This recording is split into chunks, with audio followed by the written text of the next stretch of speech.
Salut tout le monde, on se retrouve pour une nouvelle vidéo qui est un pour ou contre que j'ai lancé sur Insta et sur Snap. J'ai sélectionné les thèmes qui sont revenus le plus souvent et je vais donc vous donner mon avis dessus. Petite parenthèse avant de commencer cette vidéo, c'est mon avis et seulement mon avis. Je comprends que vous ne soyez pas d'accord avec moi, que vous n'approuviez pas mes propos et je suis ouverte à la discussion et au débat tant que c'est respectueux et poli à mon égard mais aussi à l'égard des autres personnes qui vont donner leur avis dans les commentaires. Donc sans plus attendre, c'est parti!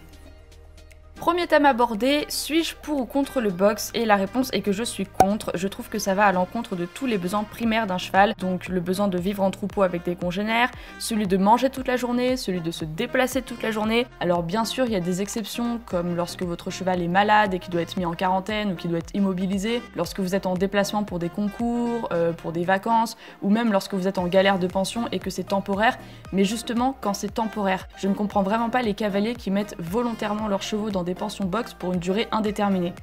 Deuxième thème abordé, suis-je pour ou contre les fers? Eh bien je suis contre de manière générale. Beaucoup de chevaux sont ferrés pour des idées reçues en fait, comme quoi les fers amortissent alors que c'est faux. C'est justement nu que le pied amortit le mieux puisqu'il se déforme pour ça et le métal ne peut absolument pas amortir. Un pied ferré est moins bien vascularisé, donc le cœur travaille plus, donc plus d'efforts pour le cheval. C'est vrai que certains équidés ont des problèmes spécifiques, donc là le fer peut être une solution, même si je pense qu'il y en a d'autres, mais la grosse majorité n'en ont clairement pas besoin. Et comme si ça ne suffisait pas, si votre cheval ferré est au troupeau, il représente un danger potentiel pour les autres parce que les blessures avec des postérieurs ou des antérieurs ferrés, ça peut faire de sacrés dégâts et ça je l'ai vu de mes propres yeux. Pour moi le fer de manière générale no way et encore moins si jamais le cheval vit en troupeau et pour moi tous les chevaux doivent vivre en troupeau donc voilà. Troisième thème abordé, suis-je pour ou contre le débourrage à 3 ans?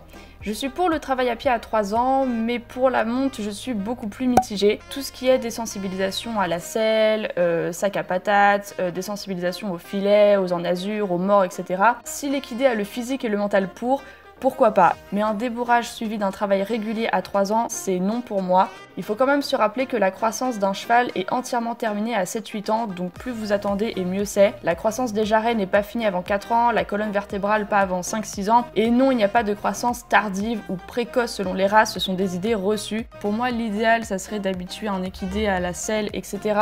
Vers 4 ans. Ou même plus tard si possible. Et pour moi, le vrai travail, on peut le commencer vers 5 ans, mais plus vous commencez tard, et mieux c'est. Quatrième thème abordé, suis-je pour ou contre les éperons? Je suis pour quand c'est bien utilisé, mais le problème c'est que c'est rarement bien utilisé. Moi-même, je n'ai pas les jambes assez fixes pour les mettre, donc j'en ai jamais mis, je m'en suis jamais servi. Mais les gens ne savent pas comment l'utiliser, ni à quoi ça sert, enfin du moins c'est ce que je remarque beaucoup. C'est pas pour les chevaux froids à la jambe, ni pour renforcer votre action, parce que si votre cheval est bien éduqué, bah vous avez pas besoin de renforcer quoi que ce soit, il obéit à la jambe. En fait, les éperons demandent la contraction des abdominaux pour l'abaissement des hanches, sans que ça implique la mise en avant. En gros, talon tu avances, éperon tu contractes les abdos parce que je vais te demander un truc. C'est un apprentissage parallèle pour aborder par la suite le rassemblé classique, le vrai engagement, la diagonalisation, et ça, de ce que je vois, il y a quand même très peu de cavaliers qui le savent.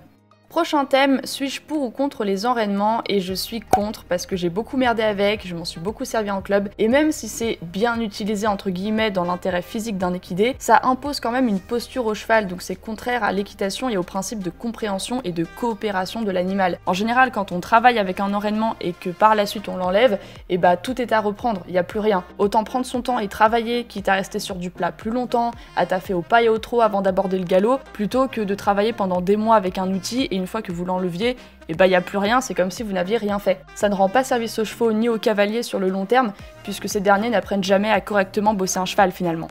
Ensuite, suis-je pour ou contre la friandise? Et bah je suis pour, si c'est dans un cadre respectueux bien sûr et bien défini. Pour moi dans ces conditions il n'y a pas de souci. En étant honnête, il faut quand même admettre que c'est difficile de trouver un renforcement positif aussi puissant pour la majorité des chevaux. C'est quand même plus fort que les caresses, les pauses, les fins de séance et la voix dans la plupart des cas.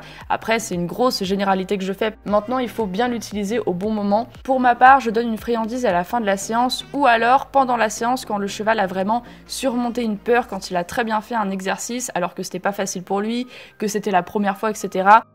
Ensuite, passons aux morts. Suis-je pour ou contre? Eh bien, je ne suis ni l'un ni l'autre. Je préfère monter en enazure quand j'ai le choix, mais correctement manié, je n'ai pas de souci avec les morts.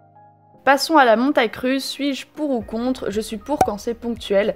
Si la selle a été inventée et surtout si elle est encore utilisée de nos jours, c'est parce qu'elle est utile. Elle protège le dos du cheval en répartissant notre poids dessus. À moins d'avoir une assiette parfaite, la montagne crue est assez mauvaise pour la colonne vertébrale et pour le dos de notre cheval. Après, à petite dose, c'est quand même sympa. Moi personnellement, j'adore ça, mais j'évite d'en faire trop souvent parce que j'ai une assiette de merde et que j'ai pas envie de faire mal au dos des chevaux que je monte tout simplement.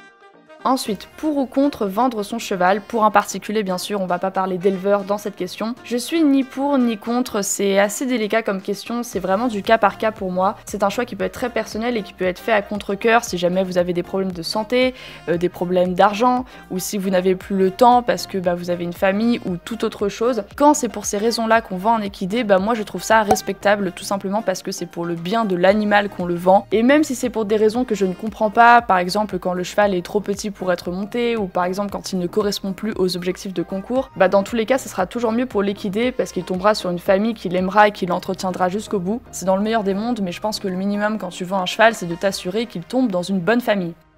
Et enfin, dernier thème, suis-je pour ou contre devenir propriétaire en étant jeune ou débutant? Moi je suis pour si on est bien encadré. En fait, le plus important c'est que l'animal ne pâtisse pas du manque de connaissances, d'expérience ou de maturité. Donc tant qu'il y a une équipe derrière, des professionnels, etc., moi je ne vois vraiment pas le problème. Voilà, vous connaissez maintenant mon avis sur les différents thèmes que j'ai abordés dans cette vidéo. N'hésitez pas à me faire part du vôtre dans les commentaires, tant que c'est dans la politesse et le respect. Sur ce, je vous embrasse et je vous dis à la prochaine. Ciao!